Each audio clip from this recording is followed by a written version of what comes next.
just touch. We're going to get to Puerto Rico in a second, but let's actually just touch briefly on you. You wrote a very good piece on one of the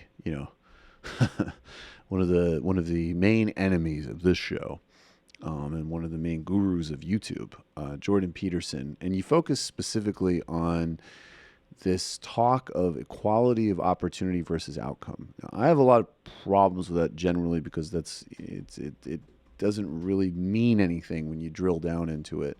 And I think you can't really ensure certain equality of opportunity without certain equalities of outcome, frankly. But that being said, I mean, you did a great job, and please elaborate on sort of, debunking the idea that we're in some type of collectivist moment. Obviously, that's just insane from a policy and reality and political perspective.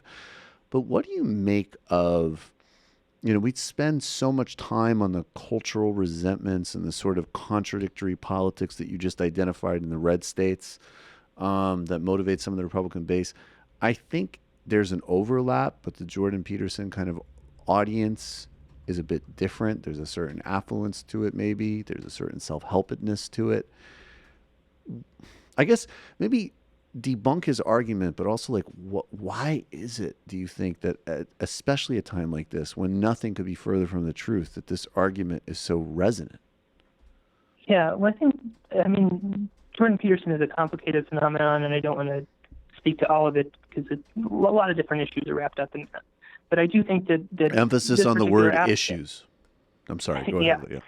Yeah. This particular aspect of his thought, in the way that it's echoed by people like Joe Rogan, Ben Shapiro, the intellectual dark web, the existence of that term in our discourse. To me, I think that all reflects the fact that right of center intellectuals in the Trump era have a much easier time critiquing the extremely online left or than actually defending what's actually going on in the political economy and the Trump administration. And right. They don't really have an argument for policies, but they do have some left-wing people who annoy them on Twitter, and they blow this up into a totalitarian ideology that they are bravely condemning every other week or every other day in the New York Times. Yeah. And so I think that's the Peterson's thing shtick is a part of that. But the argument on piece is that Peterson, a lot of other people, they have this whole thing about railing against equality of outcome, and which is really a bizarre thing to spend your time arguing against at a time when America's economy is at Gilded Age levels of inequality. The average CEO makes 144 times the average worker. Black households have 12. White households own 12 times more wealth than the median black household, et cetera. But where it comes from is that there is this sort of pedantry about the gender wage gap. So progressives online will, present disparities, racial gender disparities, and present them as though they are tantamount to evidence of social injustice.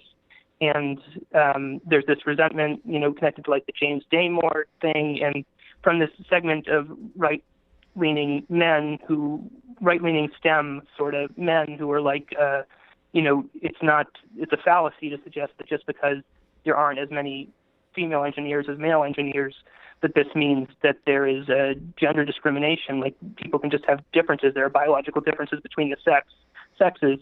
The average man is taller than the average woman. Why couldn't the average man be more interested in engineering than the average woman? And from this, they extrapolate that the left isn't just interested in lessening gender inequalities in pay, but that actually philosophically they believe in equal outcomes, and they are committed to this totalitarian Marxist ideal of everybody in a just society would have exactly the same skills and qualities and money, which is totally baseless. What I point out in the article is that fundamentally this isn't an argument about equality of outcomes. I don't actually know any feminists who believe that as soon as we get rid of the patriarchy, there will be women starting at middle linebacker in the NFL.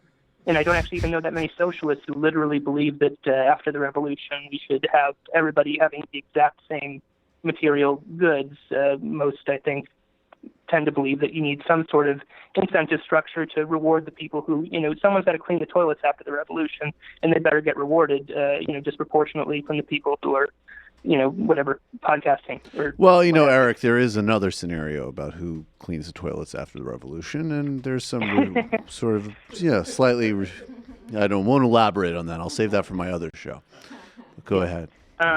But the argument is really about quality of opportunity, and what the most progressives are doing when they suggest that the gender pay gap obviously reflects institutional sexism is they aren't necessarily saying that, like, in a perfect world there would be exactly 50% male, 50% female in mechanical engineering or whatever, but that there are demonstrable biases throughout our society. We're living in a culture that until 1993, it was constitutionally allowed and it was legal in multiple states for men to rape their wives. They could not be prosecuted for that because once entering the marriage contract, they had full reign to their wives' body. Right. So, this is where we live, and there's plenty of empirical research demonstrating the way that the legacy of patriarchy affects and pervades, relations in the workplace. The, basic stuff like how, men will perceive that women are dominating a conversation when they're actually talking less than they are. Lots of stuff like this. And then, of course, there's the whole fundamental inequities in our system of, social reproduction, the amount of reproductive labor that women do in terms of housework, childcare that goes uncompensated, and that it's assumed that they will take care of, and that our entire economy relies on them performing that uncompensated work, etc. So, the situation is even more stark with race, which they, translated over to. But, it just right. kind of sort of. Right. Yeah. Race is the next, and that's when you need to start bringing back, social Darwinism and pseudoscience. But I think that there's two just points that I just want to button on that briefly. I mean, one that's I think is actually really interesting is I think in some ways you could almost actually, really flip the tables on, especially, the sort of obsession with like kind of like gender orders and stuff like that, because you can actually say like, we won't really have any idea what aspect of the conversation is actually about, science or actual like gender differences until you've done so much work to overcome these biases, right? Like if you actually had overcome all of this and then people were sort of like without all of these impediments sort of like sorting themselves, then maybe we could actually make some very, very cautious claims that they want to claim now. But we simply are nowhere near an environment enough to even sort of like sketch the surface of in terms of like, why somebody becomes a mechanical engineer, as you said.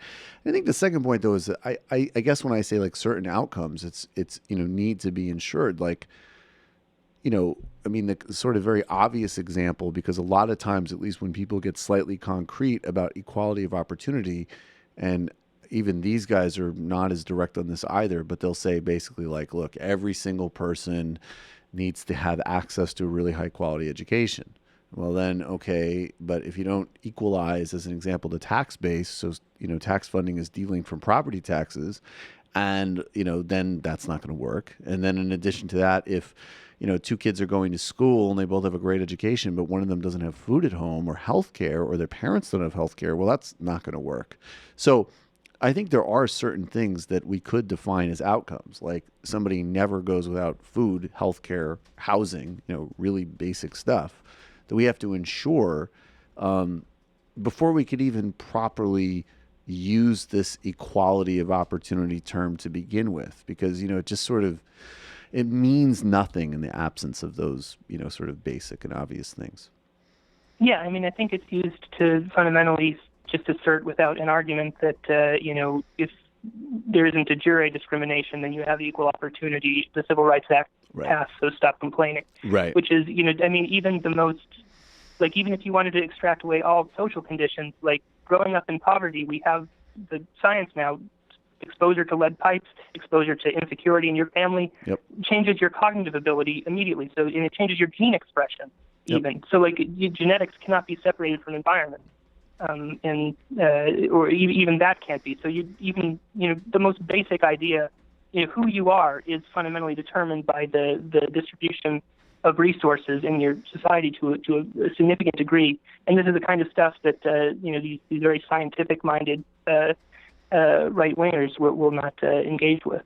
You're a collectivist.